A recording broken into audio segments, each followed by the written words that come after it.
ഇന്നലെ ഓർമ്മയുണ്ടോ ആലപ്പുഴയിൽ നാഷണൽ ഹൈവേയുടെ ഗർഡറുകൾ തകർന്നു വീണത്? അത് വളരെ പ്രധാനപ്പെട്ട ഒരു വിഷയമായിരുന്നു. സ്വാഭാവികമായും പേടിച്ചു പോയിരുന്നു, അതിനുള്ളിൽ ആരെങ്കിലും കുടുങ്ങിപ്പോയോ എന്ന തരത്തിലുള്ള പേടികളൊക്കെ ഉണ്ടായിരുന്നു. പക്ഷേ അത്തരത്തിലൊരു അപകടം പക്ഷേ അവിടെ രണ്ട് സ്കോപ്പ് ഞാൻ കാണുന്നുണ്ട് വിനിഷ. ഇത് രണ്ട് തരത്തിൽ, അതായത് ഒന്ന് നോക്കിക്കോളൂ, വേണമെങ്കിൽ ഇത് സംസ്ഥാന സർക്കാരിനെതിരെ അനായാസം നമ്മുടെ പ്രതിപക്ഷവും മാധ്യമങ്ങളും തിരിച്ചുവിടും. കാരണം വെച്ച് കഴിഞ്ഞാൽ ഇത് കേന്ദ്ര NH അതോറിറ്റിയാണ് പണിയുന്നത് എന്നൊന്നും ഈ ഘട്ടത്തിൽ ആലപ്പുഴയിലായതുകൊണ്ട്, അതെ, അതുകൊണ്ട് തന്നെ വേണമെങ്കിൽ അത് സംസ്ഥാന സർക്കാരിനെതിരെ തിരിച്ചുവിടാനുള്ള എല്ലാ സാധ്യതയും ഞാൻ കാണുന്നുണ്ട്. പക്ഷേ പ്രിയപ്പെട്ട പ്രേക്ഷകരെ, national highway authority of India, ദേശീയപാത അതോറിറ്റി, അവരാണ് ആ റോഡ് പണിയുന്നത്. സംസ്ഥാന സർക്കാരിന് ആ റോഡ് പണിയുമായി ബന്ധപ്പെട്ട് ഒരു ബന്ധവുമില്ല.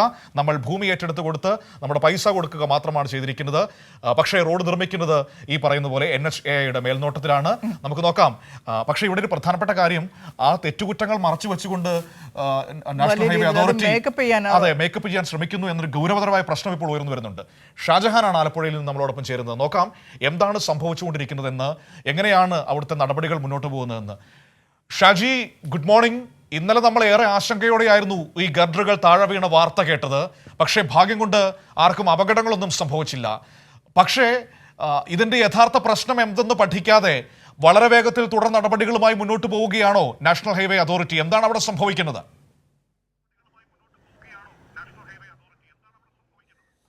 തീർച്ചയായിട്ടും മനു, നമ്മൾ ഇന്നലെ പറഞ്ഞ പോലെ തന്നെ കാര്യം, ഇത് നിർമ്മാണത്തിലെ എന്തൊക്കെയോ പിഴവുകൾ സാങ്കേതികമായിട്ട് ഇതിനെക്കുറിച്ച് പഠനം നടത്താനായിട്ട് ഇന്ന് വിദഗ്ധ സംഘം എത്തും. പക്ഷേ അതിന് മുൻപായിട്ട് ഇന്നലെ തന്നെ ജില്ലാ കളക്ടറൊക്കെ വന്ന് ഈ സ്ഥലമൊക്കെ തന്നെ പൂർണ്ണമായിട്ടും ബന്ദോബസ്ത് ചെയ്തു.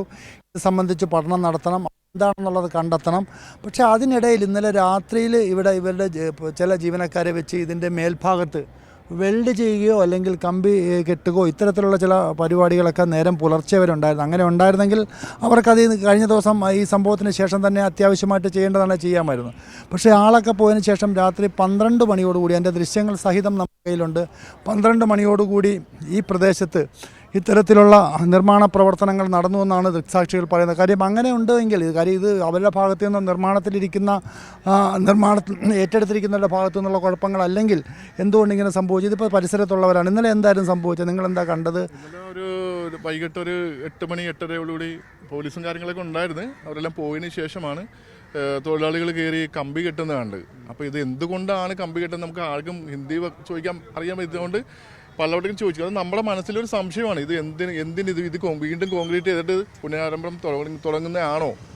കാര്യം ഇത് ഇന്നലെ കളക്ടറൊക്കെ പറഞ്ഞിട്ട് പോലും ഇതിനിപ്പോൾ അന്വേഷണ സംഘം വന്നത് പഠിച്ച് എന്താണ് ഇതിൻ്റെ പോരായ്മ എന്നുള്ള മനസ്സിലാക്കുന്നതിന് മുമ്പായിട്ട് ആ പോരായ്മ പരിഹരിക്കണമെന്നല്ലോ. കാരണം നമ്മളെ മുമ്പിൽ കണ്ട ഒരു ദൃശ്യമാണല്ലോ ഇത് വീഴുന്ന കാര്യങ്ങളൊക്കെ. അപ്പം വീണ്ടും പുനർനിർമ്മാണം തുടങ്ങുന്ന പോലെയാണ് എനിക്ക് തോന്നിയത്. അപ്പോൾ അതുകൊണ്ടാണ് ഞാനൊരു വീഡിയോ, എനിക്ക് തോന്നുന്ന ഒരു പക്ഷേ ഇത് രാത്രിയിൽ നേരത്തെ ഇവർ ചെയ്തതിൽ ഏതെങ്കിലും തരത്തിലുള്ള പാകപ്പിഴകൾ ഉണ്ടാവും. അത് പരിഹരിക്കുന്നതിന് വേണ്ടി ഇനിയിപ്പോൾ ഇന്ന് വിദഗ്ധ സംഘം വരുന്നതിന് മുൻപായിട്ട് തന്നെ ഞങ്ങൾ നേരത്തെ ചെയ്തു വെച്ചതാണ് എന്ന് കാണിക്കാൻ വേണ്ടി ആയിരിക്കാം ചിലപ്പോൾ. എന്താണെന്നല്ല, രാത്രി ഇത്രയും പേര് കയറി അത് ആ കമ്പി കാര്യങ്ങളൊക്കെ കെട്ടുന്നത് കണ്ടുകൊണ്ടാണ് ഞാൻ ഇത് വിളിച്ച് അറിയിക്കാൻ വേണ്ടിയുള്ള അറിയിച്ചത് ഞാൻ. മനു, അത് തന്നെയാണ് ഇപ്പോൾ ദൃക്സാക്ഷി പറഞ്ഞതിൽ നിന്ന് നമുക്ക് മനസ്സിലാക്കാൻ സാധിക്കുന്നത്. ഇന്നലെ ഈ സംഭവത്തിന് ശേഷം രാത്രിയിൽ ജില്ലാ കളക്ടറൊക്കെ തന്നെ ഇവിടെ ഉണ്ടായിരുന്നു, പോലീസ് ഉദ്യോഗസ്ഥരുണ്ടായിരുന്നു. പക്ഷേ അതിനുശേഷം രാത്രി വളരെ വൈകി ഇത്തരത്തിൽ ഇവിടെ ഒരു നിർമ്മാണ പ്രവർത്തനം നടത്തുന്നു. ഇന്നിപ്പോൾ ഇതിനെക്കുറിച്ച് പഠിക്കാനായിട്ടൊരു സംഘം എത്തുമെന്നാണ് കഴിഞ്ഞ ദിവസം ഇതിൻ്റെ പ്രോജക്റ്റ് ഓഫീസർ പറഞ്ഞത്. ബോംബെയിൽ നിന്നുള്ള ഒരു വലിയ കമ്പനിയാണ് ഇതിൻ്റെ കരാർ ഏറ്റെടുത്തിരിക്കുന്നത്. ഇത്തരത്തിലൊരു കരാർ ഏറ്റെടുത്ത് നിർമ്മാണ പ്രവർത്തനം നടത്തി ആ നിർമ്മാണ പ്രവർത്തനത്തിലെ വീഴ്ചയായിരിക്കാം ഇപ്പോൾ സംഭവിച്ചിരിക്കുന്നത്. ആ വീഴ്ച മറച്ചു വയ്ക്കുന്നതിന് വേണ്ടി തന്നെ ആയിരിക്കാം അതിൻ്റെ അന്വേഷണം നടക്കുന്നതിന് മുൻപ് തന്നെ ഇന്നലെ രാത്രി ഏറെ വൈകി ഈ പ്രദേശത്ത് നിന്ന് എൻ്റെ ദൃശ്യങ്ങൾ നമ്മളവിടെ തന്നിട്ടുണ്ട്. ആ ദൃശ്യങ്ങൾ കാണിച്ചാൽ നാട്ടുകാർക്ക് മനസ്സിലാവും. കാര്യം രാത്രിയിൽ വന്ന് ഇത്തരത്തിൽ ഇവിടുത്തെ നിർമ്മാണ പ്രവർത്തനം നടത്തേണ്ട ഒരു സാഹചര്യം എന്താണ്? അല്ലെങ്കിൽ അത് താൽക്കാലികമായിട്ട് ജില്ലാ കളക്ടർ അടക്കം ഇത് പരിശോധിക്കണം, ഇതിന്റെ പോരായ്മകൾ എന്തെങ്കിലും ഉണ്ടെങ്കിൽ മനസ്സിലാക്കണം. കാര്യം നാളെ ഇത്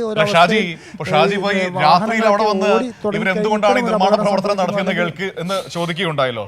ഈ ഇരുട്ടുകൊണ്ട് ഓട്ട ഇടയ്ക്കാന്നൊരു പരിപാടിയുണ്ട് നാട്ടിൽ അങ്ങനെ ഒരു ചൊല്ലുണ്ട്. ഇനി അതുപോലെ എന്തെങ്കിലും ഇടപാടാണോ?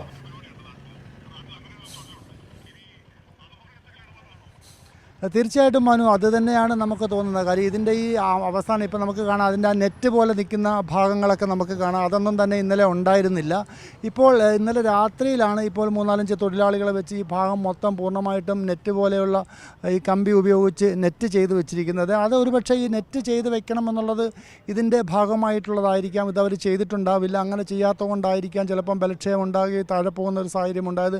അതെന്തായാലും ഇതിനെക്കുറിച്ച് സാങ്കേതികമായിട്ടുള്ള വിദഗ്ധർക്ക് മാത്രമേ ഇത്തരം കാര്യങ്ങൾ അറിയാൻ സാധിക്കുകയുള്ളൂ. എന്തായാലും അത്തരമൊരു സംഘം വന്ന് പരിശോധന നടത്തുന്നതിന് മുൻപ് തന്നെ ദേശീയപാതാ വിഭാഗം അവരുടെ അറിവോടുകൂടി തന്നെ കരാറുകാരൻ വന്നിട്ട് രാത്രി അവരുടെ തൊഴിലാളികളെ ഉപയോഗിച്ച് ഇത്തരത്തിലൊരു നിർമ്മാണ പ്രവർത്തനം നടത്തുക എന്ന് പറയുമ്പോൾ തീർച്ചയായിട്ടും അതിലെന്തൊക്കെയോ ദുരൂഹതകളുണ്ട്. അത് തീർച്ചയായിട്ടും ഇന്ന് വരുന്ന സംഘം അവർ പരിശോധിച്ചാൽ മാത്രമേ അതിൻ്റെ പോരായ്മകൾ മനസ്സിലാവുകയുള്ളൂ. നിർമ്മാണ പ്രവർത്തനത്തിൽ ഇരിക്കുന്നതിനിടയിലാണ് ഇത് വീണത്. നമുക്കറിയാം വലിയൊരു ദുരന്തമാണ് മാറിയത്. നേരെ മറിച്ച് കുറച്ചുകൂടെ സമയത്തിന് ശേഷം ഉച്ചയ്ക്ക് ശേഷമായിരുന്നെങ്കിൽ ഒട്ടനവധി ആളുകൾ ബീച്ച് കാണാനും മാത്രമല്ല ഈ പരിസരത്തുള്ള ആളുകളൊക്കെ തന്നെ ഇവിടെ വന്ന് ഇരിക്കുന്നതൊക്കെ തന്നെ പതിവായിരുന്നു. അങ്ങനെ വലിയൊരു ദുരന്തം സംഭവിക്കുമായിരുന്നു. ആ ഒരു ദുരന്തം മാറിയത് തന്നെ വളരെ ഭാഗ്യമാണ്. പക്ഷേ എങ്കിലും വീണ്ടും അത്തരം ദുരന്തങ്ങൾക്ക് വഴിവെക്കുന്ന തരത്തിലേക്കുള്ള നിർമ്മാണ പ്രവർത്തനമാണ് നമുക്ക് കഴിഞ്ഞ ദിവസം കാണാൻ സാധിച്ചത്.